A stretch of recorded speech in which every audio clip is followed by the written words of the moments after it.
Bienvenidos a la Escuela de Capacitación Bíblica de la Iglesia Cristiana Renacer. Estamos llevando adelante el estudio bíblico del Sermón del Monte. Hoy tenemos la clase número 2. Vamos a ver la segunda parte de las bienaventuranzas. La clase pasada hemos hablado acerca de el propósito por el cual estudiamos el Sermón del Monte. Y es clave para todo cristiano, para todo discípulo del Señor Jesucristo, aquel que le sigue al Señor. El Señor nos sigue llamando a todos, ven y sígueme. Así que ese recorrido todos los tenemos que marcar atrás de Cristo para imitarlo a Él, para ser como Él, para tener su carácter, porque al fin vamos a ser siervos y vamos a ser hijos del reino por toda la eternidad. Así que básicamente en este cuadro que hemos visto la clase pasada es aquí nosotros en este presente, en el mundo, ¿sí? Hay trigo, aquí lo tenemos color naranja, hay cizaña, color marrón, y en el mundo parece que todo es parecido, todos somos buenos, pero la diferencia la marcan aquellos que tienen una identidad diferente, aquellos que pertenecen al reino de los cielos. Esos entonces, estos que están aquí, tienen que ser transformados por el Espíritu Santo, porque es la única manera de que puedan manifestar estas características. Entonces, sí, como transformados, van a estar en la eternidad, aquí, eternidad, disfrutando con Cristo, su iglesia, todo lo que Dios ha establecido para nosotros. Así que cuando estudiamos el Sermón del Monte, estudiamos el principio del reino de los cielos, reino de Dios, que significa gobierno. Dios gobernando desde el corazón de cada persona para que ese gobierno, sus leyes, todo lo que es relación con ese rey maravilloso que tenemos, se haga una realidad en nuestra vida. Así que aquí vamos a aprender también las normas de ese reino de los cielos, porque nuestra ciudadanía, dice Hebreos, está en los cielos. Así que allí es donde nosotros nos vamos a dirigir. En el Sermón del Monte vamos a encontrar justamente lo que es la identidad de un hijo de Dios, la identidad de un hijo de reino, ¿sí? Mateo 13:38 nos habla de hijos del reino. Así que un hijo de Dios es un hijo del reino.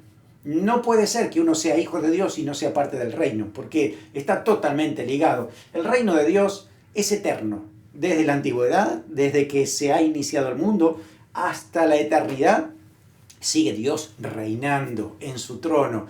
Así que hoy por hoy aquí en el mundo lo vemos desde nuestro corazón y todo se inicia con un nuevo nacimiento. Nadie puede pertenecer al reino de los cielos si no nace en el reino. Y para nacer, por supuesto, ¿no? Jesús dijo que es necesario nacer otra vez para que el Espíritu Santo de Dios venga a habitar dentro de nosotros, nos hace hijos de Dios, y a partir de ahí, con esa relación estrecha con el Espíritu Santo, somos transformados para mostrar en nuestro carácter quiénes realmente somos. Así que hay una identidad, ¿no? Ese ID que tenemos es porque hemos aceptado a Cristo en nuestro corazón. Así que pertenecemos a un sistema, a un reino que es diferente al sistema de este mundo. El reino del Señor tiene otros valores, otras prioridades, y es necesario que nosotros, como hijos del reino, podamos aprenderlo y llevarlo a cabo, ¿no? Tenemos dos ciudadanías, una celestial y otra terrenal, y debemos saber cómo convivir con las dos. No es que soy hijo de Dios, soy ciudadano del reino, no cumplo nada aquí en la tierra. Tampoco es me enfoco solamente en la tierra y me olvido del reino de los cielos. Bueno, el Señor nos enseña que tenemos que dar prioridad al reino de Dios en nuestra vida. El Señor Jesús, recuerden que dijo, mas buscad primeramente el reino de Dios y su justicia y todas las demás cosas os serán añadidas. Es decir, buscar primeramente, prioridad. O sea, lo primero tiene que ver con el gobierno de Dios en mi vida. Después Dios se va a encargar también de ayudarme para que yo pueda cumplir con las responsabilidades que tengo aquí en la tierra. También nos enseña el Señor, ¿no?, acerca de cómo poder comportarme correctamente en este mundo donde me ha tocado vivir. Este reino, el reino de Dios, es un reino que es dinámico, no pasa por un lugar en particular, o un tiempo determinado, o una época, o una cultura. Está en todo el mundo desde hace ya casi 2000 años, porque está reinando en aquellos que han recibido a Cristo en su corazón, aceptan el gobierno de Dios y son dirigidos por Él. Por eso es tan importante escuchar a Jesús, porque Él nos dice de qué manera uno es discípulo suyo. El que no renuncia a todo lo que posee no puede ser discípulo, así que es una entrega total.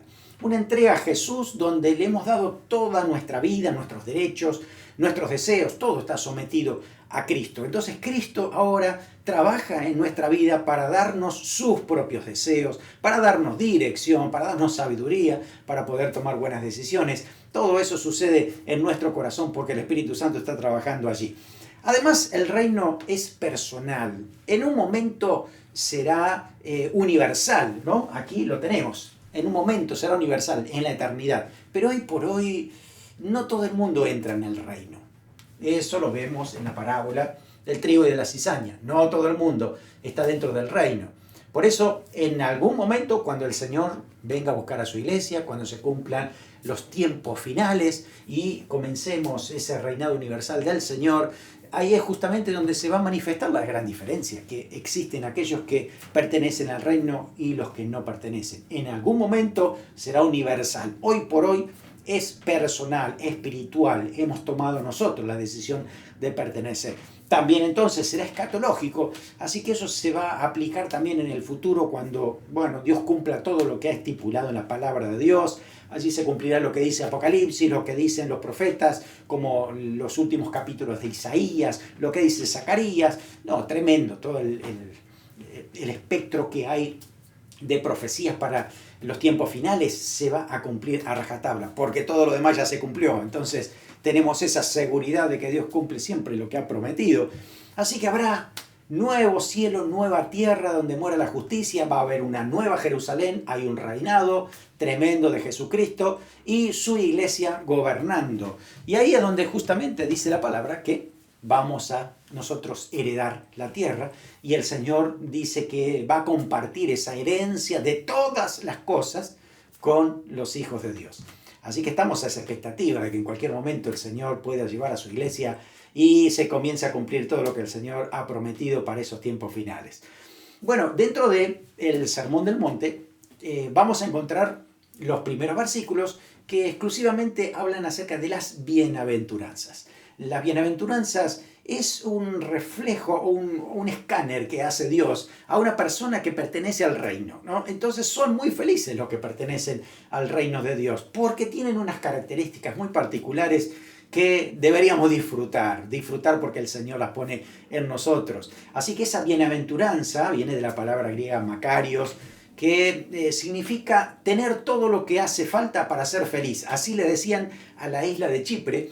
Y también entonces esa palabra aplica ahora a las bienaventuranzas en el sentido de que qué felices que somos, muy felices, muy bienaventurados, súper bendecidos por Dios, por características particulares que Jesús va a mencionar, por lo menos 8, y eso va a traer una recompensa también. Así que por eso no queremos perdernos cada una de estas características. Así que el hecho de ser bendecido, de ser bienaventurado, significa aprobado por Dios, que Dios aprueba a esta persona porque tiene las características que Él espera. Así es como un hijo del reino manifiesta el reinado de Dios en su carácter, en su forma de expresarse, de vivir, de comunicarse, de hablar, hasta de pensar. Justamente ahí es donde está cada uno de ellos. Así que el énfasis de las bienaventuranzas tiene que ver con lo que nosotros somos, no con lo que recibimos ni lo que hacemos, sino en primer lugar quiénes somos. Por eso es importante el ser. Cuando uno lee las bienaventuranzas, va a encontrar que hay también una expresión llamada hebraísmo, que significa, en este caso particular, uno de estos hebraísmos, es que falta el verbo ser, y eso hace que esa oración tenga mayor preponderancia y al faltar esa palabra uno en su mente la relaciona inmediatamente, ¿no? Por eso cuando dice bienaventurados los pobres en espíritu, realmente lo que quiere decir es bienaventurados son los pobres en espíritu. El hecho de que falte esa expresión nos hace dar cuenta que ese es el énfasis que quiere hacer el Señor. ¿Quiénes son? Son aquellos que pertenecen al reino son así, tienen características, ¿no? Así que no es por las acciones, no es por lo que se recibe, por lo que uno pueda demostrar, sino por lo que uno tiene en el corazón, cómo es interiormente, ¿no? Así que es el ser antes del hacer, del tener, y tiene que ver con nuestro carácter, donde ahí trabaja el Espíritu Santo, ahí vamos a ser como Jesús, cada día ser más parecido a Él. Somos hijos de Dios. Por lo tanto, reflejamos eso, ¿no? Porque Dios nos ha dado una identidad. La palabra del Señor nos había dicho, en primer lugar, ¿no? Bienaventurados los pobres en espíritu. Mateo, capítulo 5, versículo 3, dice, bienaventurados los pobres en espíritu, porque de ellos es el reino de los cielos. Eso quiere decir que es lo primero. Si para ello va a ser el reino de los cielos, entonces la primera evidencia que tiene que haber en ese corazón es que es pobre de espíritu.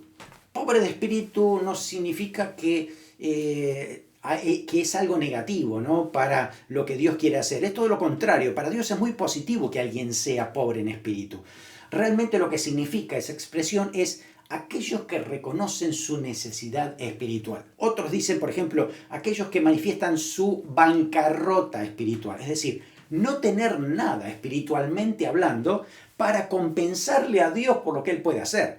No tenemos nada de nuestra parte para que Dios nos amara, no tenemos nada con qué pagarle a Dios, ¿no? Porque nuestro espíritu no tiene nada por sí mismo. Por eso hay que reconocer en primer lugar de que la salvación viene por Dios, no por nosotros mismos. Si nosotros vamos a tomar decisiones porque Dios nos ha dado la manera de hacerlo, porque Dios nos capacita, por eso no pasa por nosotros, pasa por lo que Dios hace en nuestras vidas. Así que un pobre en espíritu es aquel que manifiesta dependencia espiritual de Dios, que pone toda su confianza en el Señor, así como un pobre menesteroso que no tiene nada que comer y que cada día tiene que levantarse pensando a ver cómo va a alimentarse ese día. Así es que cada uno de nosotros, pobres de espíritu, nos levantamos pensando cómo Dios va a alimentar mi alma, mi espíritu. Esto es urgente, es necesario, si no me muero. Ese es el principio por el cual uno es pobre en espíritu y de alguna manera también no lo dominan ni los bienes materiales, ni las cosas de este mundo. Claro que Dios nos bendice con todo eso y podemos administrarlo correctamente, pero eso no se hacen ídolos para nuestra vida, porque Cristo es el centro de nuestra vida.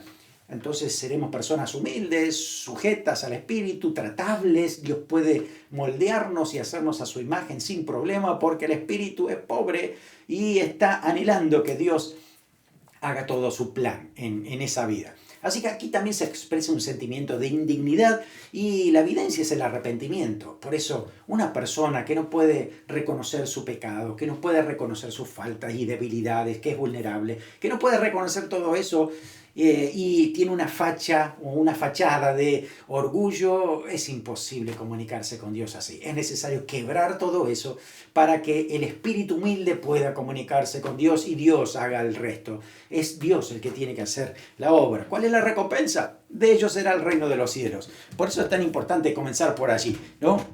Aquellos que justamente son pobres de espíritu, Dios comienza su obra allí, los hace ciudadanos del reino y puede manifestar eso mismo en sus vidas.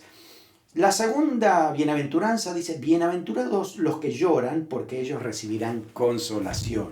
Los que lloran no por cualquier cosa, sino aquellos que tienen una sensibilidad espiritual y lo expresan de alguna manera con llanto, ¿no? Los que lloran como un puente que los conecta con Dios, ¿no? Que los hace buscar a Dios en ese sentido. Hay que ser pobre en espíritu primero para poder después llorar por las necesidades, ¿no? Fíjese cómo una bienaventuranza está conectada con la otra.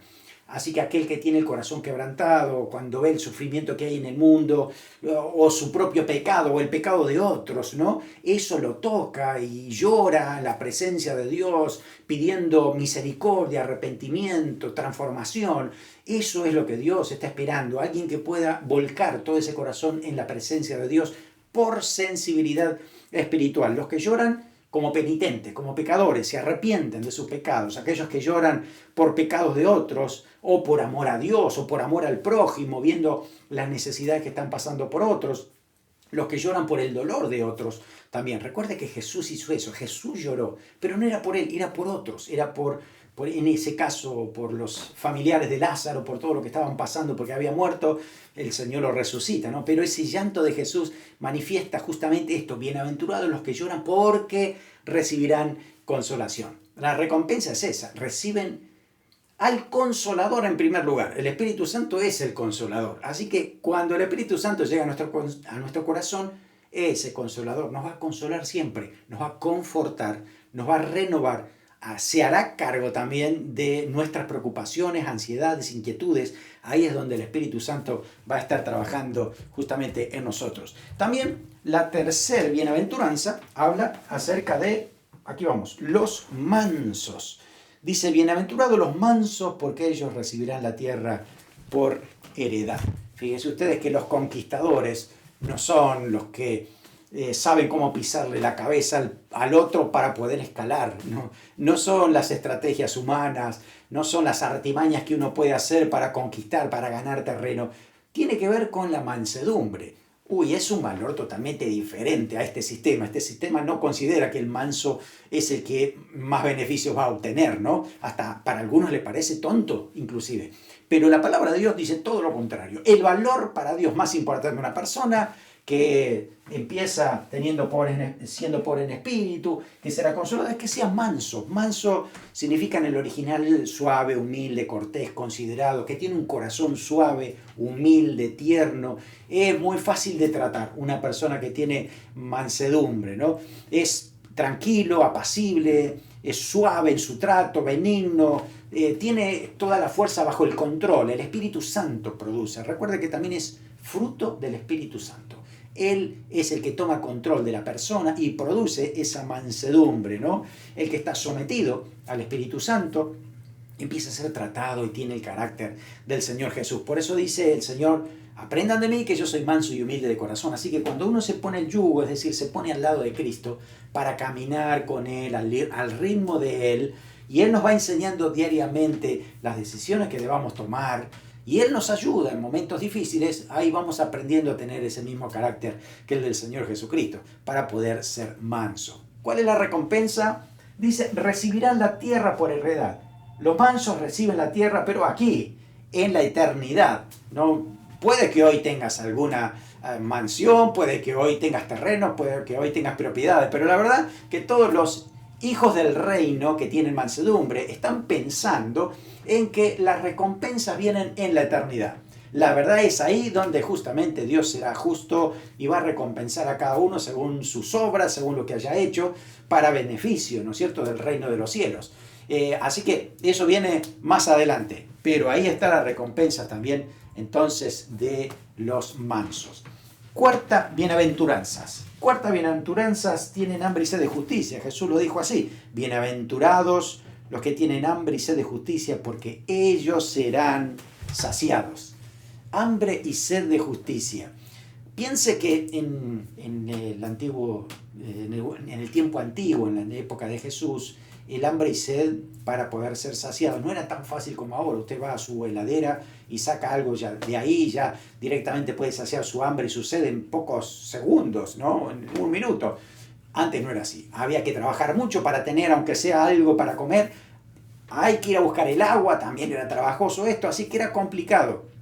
Las personas que buscaban por satisfacer su hambre y su sed, esas necesidades vitales básicas, había que trabajar, había que hacer algo duro para eso, ¿no? Así que en ese sentido es que se busca la justicia. Hambre y sed de justicia. Tiene que nacer desde nuestro corazón.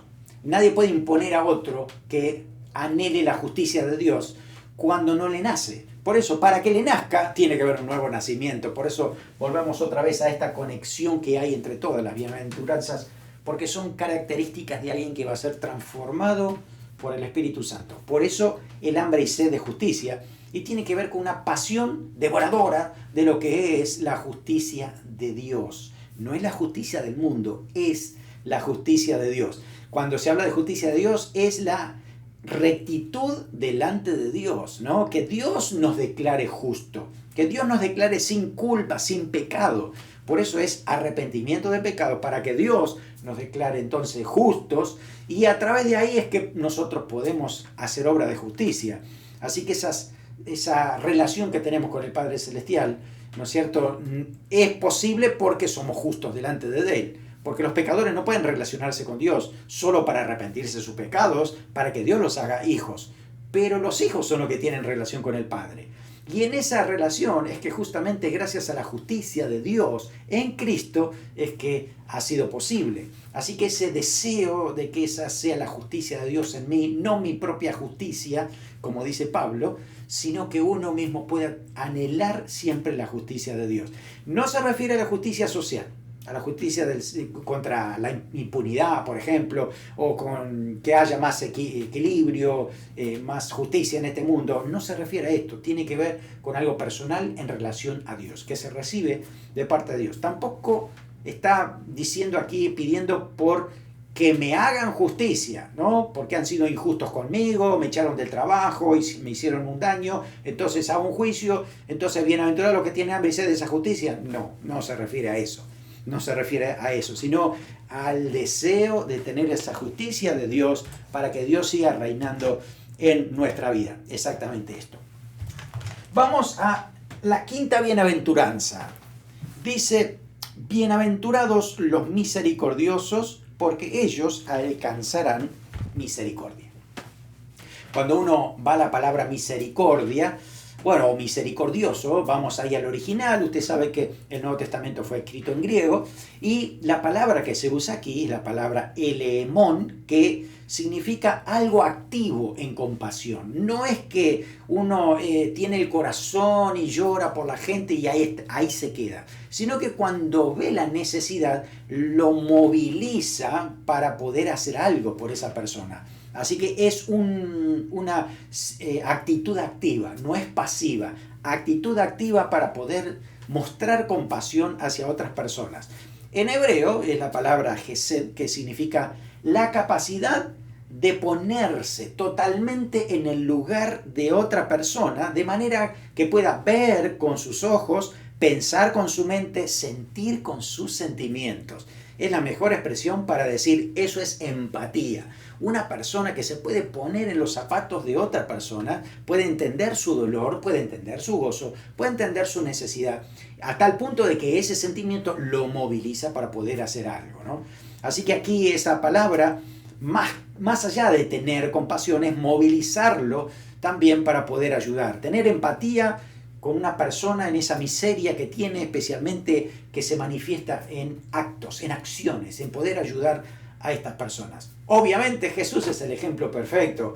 Estaba allí en los cielos, en su trono de gloria, no le faltaba nada, dejó todo eso para venir a humillarse aquí por nosotros, para poder ayudarnos, ¿no? Se puso en el lugar de nosotros, tuvo empatía, ¿no? Se hizo hombre como nosotros para sentir, para experimentar, para saber nuestro dolor. Así que hoy por hoy decimos Jesús me entiende porque Él pasó lo mismo que yo. Esa misericordia que tuvo Dios con nosotros, pues bueno, es lo que se manifiesta justamente también a aquellos que son misericordiosos.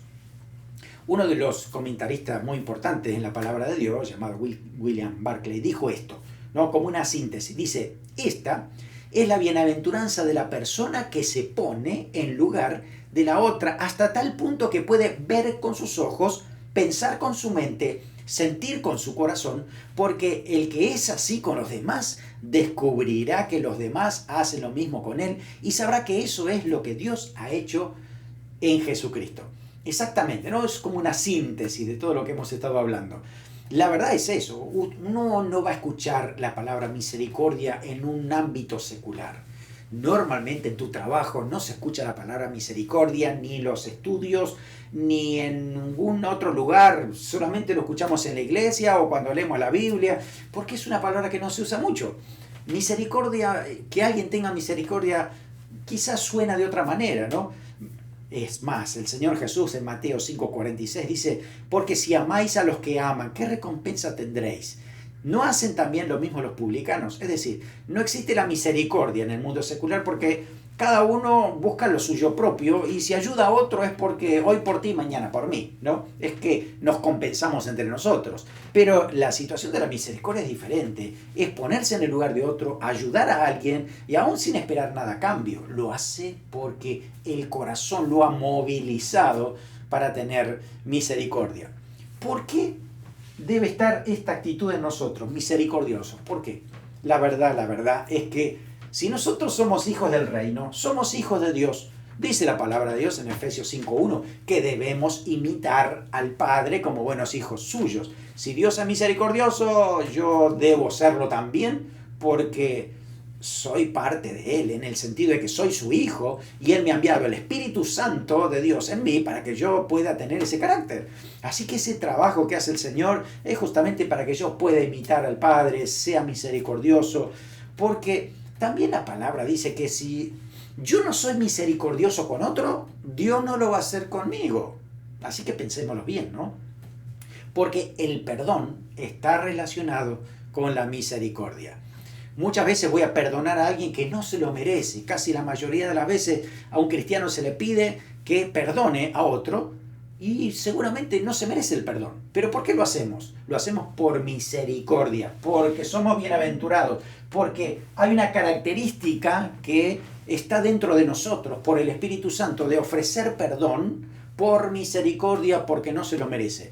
¿Por qué lo hacemos? Porque el Espíritu Santo nos impulsa a hacerlo, nos moviliza en ese sentido, ¿no? Si usted recuerda el caso de los dos deudores, Lucas 7:41, nos dice que uno debía perdonar al otro, ¿no? El rey perdona a los deudores, pero hubo uno que no le perdonó a otro, entonces al final ese tuvo que ir a la cárcel para tratar de pagar toda esa deuda que tenía.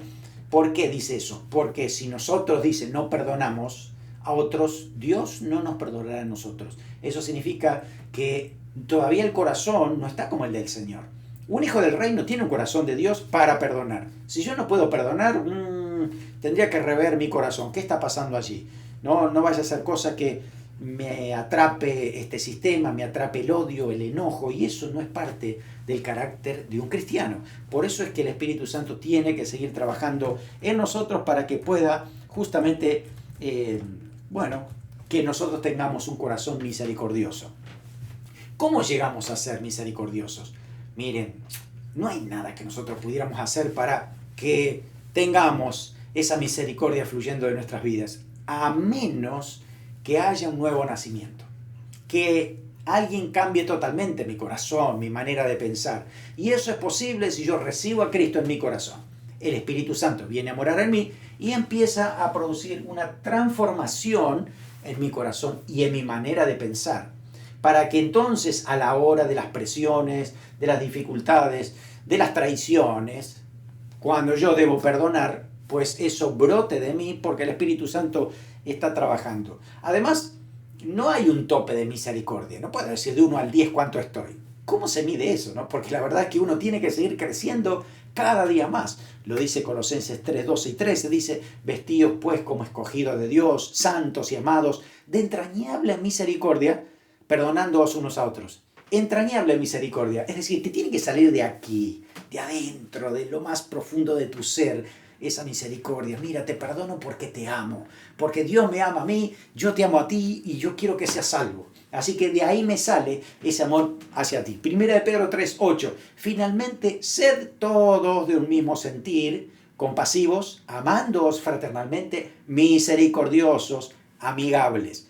Qué buena frase que usa el apóstol Pedro aquí, inspirado por el Espíritu Santo, porque ayudan a la comunión, ayudan a la unidad. Unidad en el matrimonio, unidad en la iglesia, unidad en todo lo que podamos hacer, en esas relaciones que vamos a mantener, porque el Espíritu Santo produce eso. Si Dios puede trabajar en nosotros, va a ser tremendo lo que el Señor puede llegar a hacer, ¿no?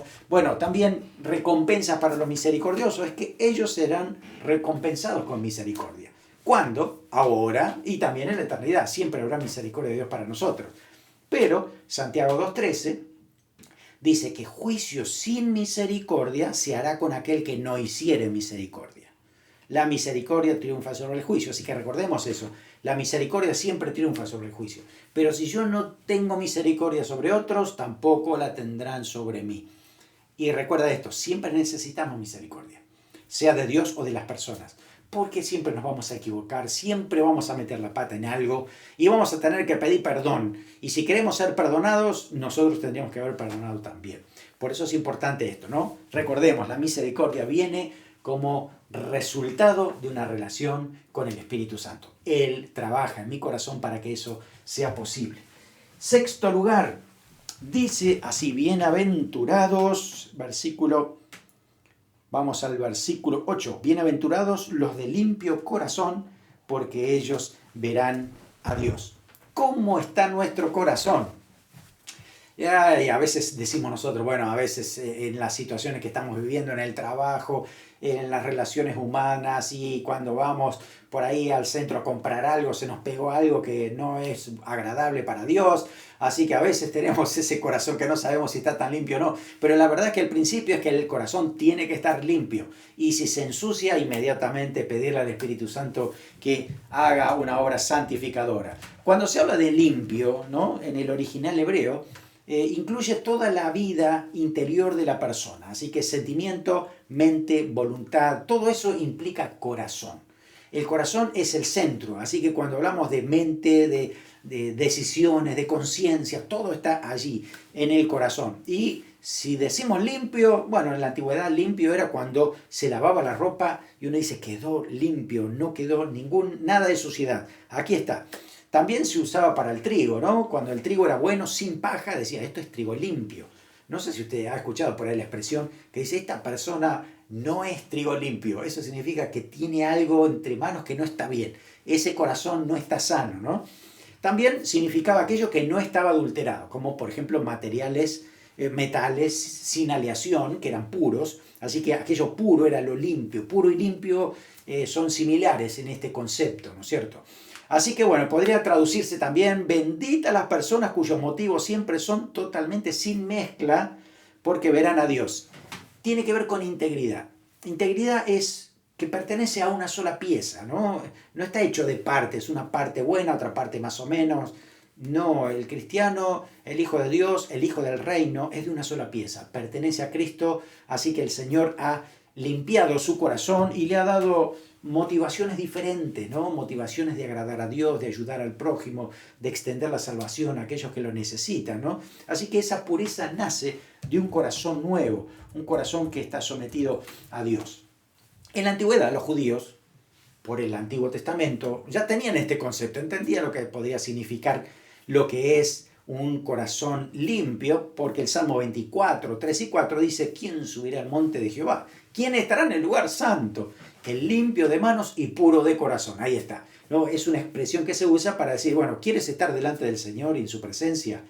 Vas a tener que tener un corazón puro. Él lo hace puro. Así que sométete a Dios y puedes entonces tener una relación directa con el Señor. Pero los judíos lo tomaron más por lo exterior, ¿no? La limpieza ceremonial, el lavarse las manos antes de comer y tantos otros ritos que tenían de purificación. Así que limpiaban por fuera, dice eso Jesús, ¿no? Limpian lo de afuera del plato, pero ¿qué tal si lo que están comiendo está robado? ¿Qué sentido tiene? Ese corazón no está limpio, ¿no es cierto? Bueno, así que la persona de limpio corazón es aquella que podemos decir, lo que ves en ella es lo que hay. ¿Sí? Es transparente, no tiene lados oscuros ni lados reversos que pueden ser distintos a lo que tú puedes ver. Así que eso es justamente una persona de corazón limpio. ¿Qué dice la palabra de Dios? ¿Cómo nosotros podemos mantener nuestro corazón limpio? Proverbios 4:23 dice, sobre toda cosa guardada, guarda tu corazón porque de él mana la vida. Así que es importante guardar el corazón, preservarlo. Cuando tú ves que aparecen presiones contra ti, comentarios, palabras, cuentos, chistes sucios, cierra tu corazón porque eso no es para ti. Justamente ahí es donde puedes tú mismo cuidar lo que Dios ha puesto en tu corazón. Proverbio 18, el sabio de corazón recibirá los mandamientos, mas el necio de labios caerá. Así que recibe los mandamientos del Señor. Si el Señor te dice cómo debes comportarte, si dice que siempre hables con la verdad, pues habla la verdad. Tú sabes que andar con mentiras justamente lo que hace es ensuciar el corazón. Por eso es importante ir a través de lo que diga la palabra de Dios. Proverbios 15:14. El corazón del entendido busca sabiduría, mas la boca de los necios se alimenta de necedades. Buscar la sabiduría de lo alto. Dios tiene para ayudarte a tomar buenas decisiones. Así que escucha al Señor. Por relación con el Espíritu Santo es que esto será posible. Proverbio 23:12. Aplica tu corazón a la enseñanza y tus oídos a las palabras de sabiduría. Lo que el Señor nos enseña debemos aplicarlo inmediatamente. Por eso también Santiago dice, sed hacedores de la palabra. De esa manera entonces nuestro corazón va a pertenecer a Cristo, va a ser sano y va a ser limpio permanentemente. Así que bienaventurada la persona cuyos motivos son absolutamente puros, porque un día estará capacitado para poder ver a Dios. Esa es la recompensa, verán a Dios. Así que es una recompensa de estar tan estrecho con Dios, de que en la eternidad van a ver cara a cara a Dios como un padre a un hijo, una relación de amor profundo, que imagínense lo maravilloso que será con nuestro Padre Celestial por toda la eternidad. Amén. La séptima bienaventuranza dice, bienaventurados los pacificadores, porque ellos serán llamados hijos de Dios. Otra característica de los hijos de Dios, los hijos del reino, es que son pacificadores. Interesante, ¿no? Porque la palabra paz en griego es la palabra eirene, en hebreo es shalom, que me imagino que usted lo habrá escuchado, y bueno, desde el punto de vista de hebreo tiene un sentido más bien positivo, nunca es negativo, no es ausencia de guerra, por ejemplo, ¿no? Sino que tiene que ver con todo lo que contribuye al bienestar supremo del hombre, a todo lo que puede hacer las relaciones, es construir esas relaciones. Así que más bien es algo activo, no es pasivo. No, mejor me quedo quieto para que no haya guerra. No, yo actúo para que si hay guerra haya paz. Sí, tiene que ver con esa acción. Así que no es solamente liberación de los problemas, sino disfrutar de las cosas buenas que Dios nos da, ¿no? También es una bendición para aquellos que hacen la paz, no para los que simplemente aman la paz. Si usted pregunta al mundo a quién no le gusta amar la paz, ¿y cuántos brindarían por la paz? Todo el mundo brinda por la paz, pero a la hora de hacer la paz no sé si todos lo hacen. Ese es el tema, ¿no? Porque hay muchos que pueden amar la paz, pero intervenir de manera negativa, hacer cosas que nunca favorecen a la paz, es diferente, ¿no? Muchos no hacen nada por la paz, ¿no? Y creen que si no hacen nada va a estar bien porque contribuyen a la paz no haciendo nada. Desde el punto de vista bíblico, eso no es lo que Dios tiene para nosotros, ¿no? Dios quiere que nosotros seamos activos y hasta proactivos en función de la paz. Algo vamos a tener que hablar. Si no actuamos hoy, entonces estamos amontonando problemas para el futuro. Debemos resolverlo hoy. El tiempo no siempre sana las cosas ni arregla nada. Nosotros debemos tomar iniciativa y tomar decisiones y ayudar a otros para restablecer. Acuérdese usted que en Romanos capítulo 12, el apóstol Pablo nos recomienda por el Espíritu Santo, dice, en cuanto dependan de ustedes, de nosotros, estad en paz con todas las personas. Es decir, si depende de mí y todo lo que yo pueda hacer, lo haré para estar en paz con los demás. Si los demás no quieren estar en paz conmigo, bueno, pues ese es un asunto de ellos. Pero yo he hecho mi parte, como pacificador he actuado justamente para hacer aquello que necesitamos hacer y construirlo, ¿no es cierto? Así que no es aceptar pasivamente las cosas o por miedo no actuar y no queremos intervenir, sino que vamos a enfrentar de manera activa a hacer la paz, ¿no? Trazar ese camino de paz. También dice que los pacificadores serán llamados hijos de Dios, es decir, es una manera de reflejar cómo es el Padre Celestial. Dios ha hecho la paz con nosotros a través de Jesucristo. Y eso dice Romanos. Ahora, justificado pues por la fe, tenemos paz para con Dios. Así que si queremos parecer al Padre Celestial, pues nosotros también tenemos que trazar caminos de paz para otras personas, ¿no? Estamos en la misma tarea que el Señor. Dios hace paz, nosotros también la debemos hacer. Así que tenemos la tarea de establecer relaciones correctas entre persona y persona, ayudarlos a crecer. A veces no es ni siquiera la guerra con nosotros, a veces entre otras personas, ¿no? Y que Dios nos pueda poner ahí de intermediarios para poder ayudarlos a encontrar esa paz, ¿no? Ser pacificadores. Así que es la bienaventuranza de los que producen relaciones como es debido entre las personas, porque están haciendo algo que les recuerda al Señor, ¿no? ¿Cómo se manifiesta esa paz? Pues la verdad es que es una paz que sobrepasa todo entendimiento, dice Filipenses 4:7. A veces no lo vamos a entender, pero hay una paz de Dios allí que está y nos dice, estate tranquilo, yo tengo el control, sé lo que estoy haciendo. Y ahí es donde aparece esa paz del Señor, justamente por esa obra del Espíritu. Y la paz de Cristo dice que Él no la da como el mundo la da. No se turbe vuestro corazón, ¿no? Así que ahí es donde uno dice, esa paz del Señor permanece en mí. Y qué lindo sería transmitirla a otros que no la tienen. Por eso ahí somos pacificadores. Fíjese que somos pacificadores, pero no pacifistas. Otra cosa es ser pacífico. Son distintos conceptos. El pacífico, el que no usa la violencia, no es propenso a fomentar conflicto, tiene un temperamento pacífico, él está tranquilo, pero no hace la paz con otros. Es diferente. El pacifista, ¿qué hace? Partidario de una ideología que defiende la paz como algo ideal para todas las naciones y se opone, claro, a actos violentos, enfrentamientos armados, pero el enfrentarse no significa que está haciendo la paz. ¿No? El pacificador es diferente, es una persona que actúa para lograr la paz de una relación. Y a eso nos llama el Señor, porque dice que, bueno, es una característica de aquel que es hijo de Dios, ¿no? Los pacificadores dice que serán llamados hijos de Dios. Así será entonces como el Señor lo manifiesta para cada uno de nosotros. Y por último, dice, bienaventurados los que padecen persecución. Dice eso, ¿no?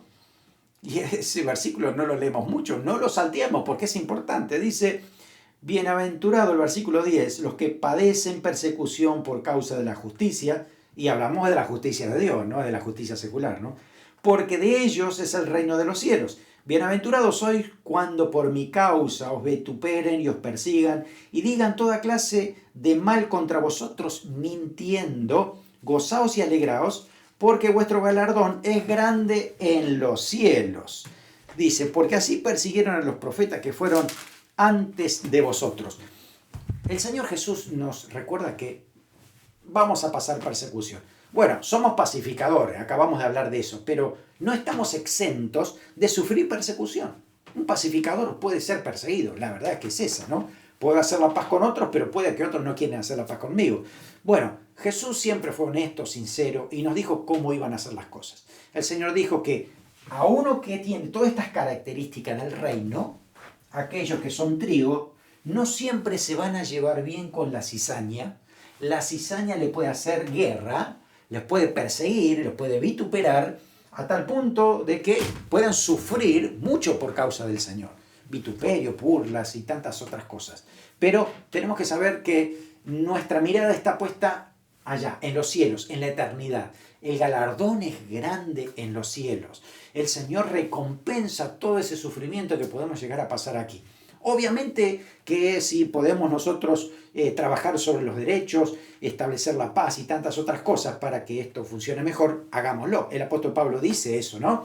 Orando por la paz, por los gobernantes, por aquellos que están en eminencia, para poder vivir en paz y que podamos predicar el Evangelio, ¿no? Así que hagamos eso, pero a veces no está la oportunidad de que eso suceda. Entonces tenemos que saber que a Dios no se le pasa todo eso, Él sabe. Además, ya lo aclaró que puede llegar a pasar. En la iglesia primitiva había una fuerte persecución. Si ustedes lean el libro de Hechos, van a encontrar mucha persecución, pero esa persecución hizo que la iglesia creciera más y en mayor cantidad y en mayor calidad. Entonces, al fin y al cabo, la persecución ayudó al crecimiento de la iglesia. Fíjense ustedes, ¿no? ¿Cómo es que surgieron esas persecuciones? Bueno, tenían problemas en el trabajo, en la vida social, la vida familiar. Si un cristiano se convertía, entonces ya los judíos lo dejaban de lado. Algunos hasta le hacían un funeral porque dejaban ser parte de la familia. No podía entrar más al templo, así que no había trabajo para aquellos que trabajaban en relación al templo. La vida familiar ya era diferente, la vida social también. Así que allí ya empezaba la persecución, ¿no? Además, había acusaciones. Dice que se le acusaban a los creyentes hasta de ser caníbales porque comían la Santa Cena y cosas ridículas que pasaban allí. Hoy también hay mucha ridiculez en cuanto a las acusaciones que hay a los hijos de Dios, ¿no? Se los acusaba de prácticas inmorales, ¿no? Como eran las comidas que hacían, pero todo eso era mentira. Por eso decía mintiendo, dice Jesús, ¿no? se los acusaba de ser incendiarios. De hecho, Nerón dijo que los cristianos incendiaron Roma y no era cierto. Se los acusaba de deshacer los vínculos familiares, claro, porque venían a Cristo y las familias no querían saber nada con Cristo y ya había un distanciamiento. Había una persecución política porque los cristianos decían que Cristo era el Kyrios, el Señor, y para los romanos el Kyrios era el emperador, así que había un conflicto también allí, que había una persecución directa, porque para ellos César era el Señor. Frente a todo esto, la iglesia permaneció firme, creció, se desarrolló, y al final, en la eternidad, vamos a ver la recompensa que Dios dará a aquellos que han pasado por estas terribles persecuciones. Así que tú y yo no estamos exentos de esas persecuciones. Gracias a Dios estamos viviendo a lo mejor en países donde hoy por hoy tenemos cierta tranquilidad, estabilidad, podemos manejarnos, hay regulaciones, hay algunos que no, que están en países de mucha opresión contra los cristianos y la están pasando realmente mal. Oramos por ellos, ¿no? Para que el Señor los fortalezca, los guarde, los cuide. Pero puede ser que nosotros de alguna manera hemos pasado cierta persecución, a lo mejor persecución ideológica, a lo mejor en el trabajo porque éramos cristianos nos hacen la vida imposible, tal vez en los estudios, en las escuelas, en las universidades.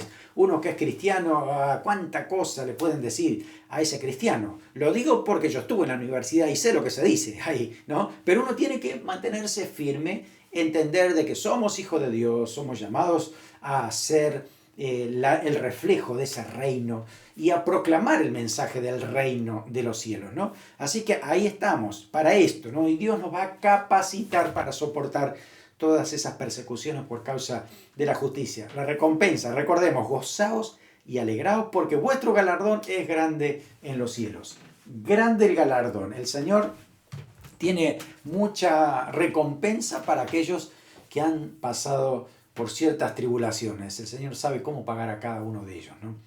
Así que bueno, cerrando nuestra clase de hoy, recuerda, hermano, que no pertenecemos a este sistema. Estamos en este mundo, pero no somos de este mundo. Pertenecemos al reino de los cielos. Obviamente estamos aquí, vamos a cumplir las leyes que están en este sistema. Sin embargo, la prioridad, escuchen a Pedro, dice, es necesario obedecer a Dios antes que los hombres. Así que la prioridad es el reino de Dios y su justicia. Todas las demás cosas tienen que saber que vienen por añadidura. Un ciudadano del reino celestial tiene un carácter diferente, tiene un carácter acorde al reino. ¿Y cómo se hace? Porque el Espíritu Santo de Dios, que entiende muy bien el reino, nos los enseña y nos ayuda para que ese carácter sea parecido al de Cristo. Así que, ciudadanos del reino, lo evidenciamos en nuestra conducta, nuestra palabra, nuestra influencia. Somos diferentes y no hay manera de que un verdadero cristiano pase desapercibido en un mundo corrompido. Siempre va a ser luz. Por eso es que ahí estamos, ciudadanos del reino, mostrando al gran Rey de Reyes y Señor de Señores. Así que bueno, como discípulos del Señor, ahí vamos diariamente siendo transformados por el Espíritu Santo para que sea una realidad que tú y yo seamos discípulos del Señor, imitadores de Cristo, para que nos confundan con Cristo, para que sepa, oh, tú estuviste con Cristo, así le decían a los discípulos, hasta tu manera de hablar es diferente. Eso hace el Señor en nosotros cuando Dios toma control de nuestra vida. Así que recordamos estas bienaventuranzas, que Dios recompensa a aquellos que le creen, que no tienen temor a expresarse como hijos del reino, que no tienen temor de decir quién es el Dios realmente que marca la diferencia, que este reino es para aquellos que reciben a Cristo en su corazón, es el único camino a Dios y que las cosas serán diferentes en la eternidad. Así que hoy por hoy podemos ser juzgados, criticados, vituperados, pero tenemos muy en claro lo que va a ser la eternidad. Nosotros juzgaremos con Cristo a todas esas personas. Así que eso será parte del juicio final. Así que Dios tiene todo en su mano y su justicia es perfecta. Mientras tanto, Dios nos llama a que tengamos siempre, que seamos pobres en espíritu, reconociendo nuestra necesidad de Dios y cada día buscando de Él. Que si vamos a llorar, lloremos por sensibilidad espiritual, por aquellos que están perdidos, por el pecado, porque Dios haga las cosas diferentes, ¿no? Que seamos mansos, que podamos actuar de manera como lo haría el Señor Jesús en este tiempo, ¿no? Que tengamos hambre y sed de justicia de Dios, que sea Él el que trabaje en nuestras vidas, que seamos misericordiosos, podamos ponernos en lugar de otras personas que están sufriendo, que pasan necesidad, inclusive ponerlo en lugar en aquellos que están haciendo las cosas mal porque tienen un mal trasfondo y necesitan que Dios los transforme, ¿no? Bienaventurado lo de limpio de corazón, tenemos que estar siempre limpios de corazón. Es bueno evaluarnos cómo está nuestro corazón hoy. Si algo lo ha manchado, pues ahí entregarnos al Espíritu Santo para que el Señor siga, puliéndonos, transformándonos, y la sangre de Cristo nos limpia de todo pecado, dice así la palabra, ¿no? Pacificadores, llamados a actuar por la paz, movernos por la paz, que esté a nuestro alrededor y sobre todo para que pueda haber conexión con Dios, que es el que da la paz. Bienaventurados los que padecen persecución, porque ellos serán recompensados por Dios. Así que gózate si tienes estas características, estas virtudes, porque estás expresando que perteneces al reino de los cielos. Tienes a Dios como Padre, pero como Rey. El Señor Jesucristo es nuestro Rey. Así que toda adoración y el agradecimiento, todo es para el Señor Jesús. Y bueno, nos espera una eternidad con Él que va a ser maravillosa. Imagínense si hoy por hoy, sin verlo, ya estamos experimentando y sintiendo mucho de su presencia, de las bendiciones que nos da. Imagínense lo que va a ser la eternidad directamente con todo su pueblo allí, con el Señor, disfrutando una eternidad de un mundo maravilloso, porque también cielo nuevo, tierra nueva, nueva Jerusalén, es algo maravilloso.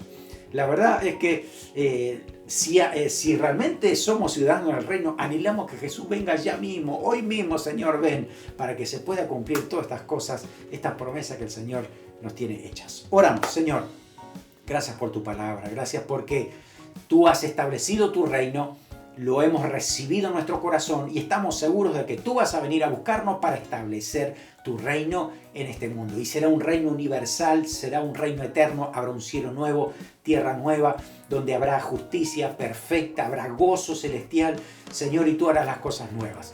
Mientras tanto, aquí estamos como ciudadanos de tu reino para expresar lo que significa esta ciudadanía. Señor, para que tú te manifiestes como Rey en nuestras vidas, para que todas las bienaventuranzas sean visibles en nuestro carácter, en nuestro comportamiento, conducta. Señor, nos encomendamos a tu Espíritu Santo para que siga trabajando en nuestras vidas y sigamos siendo transformados para iluminar tu gloria donde nos has puesto. En el nombre de Jesús. Amén. Amén. Que el Señor te bendiga abundantemente.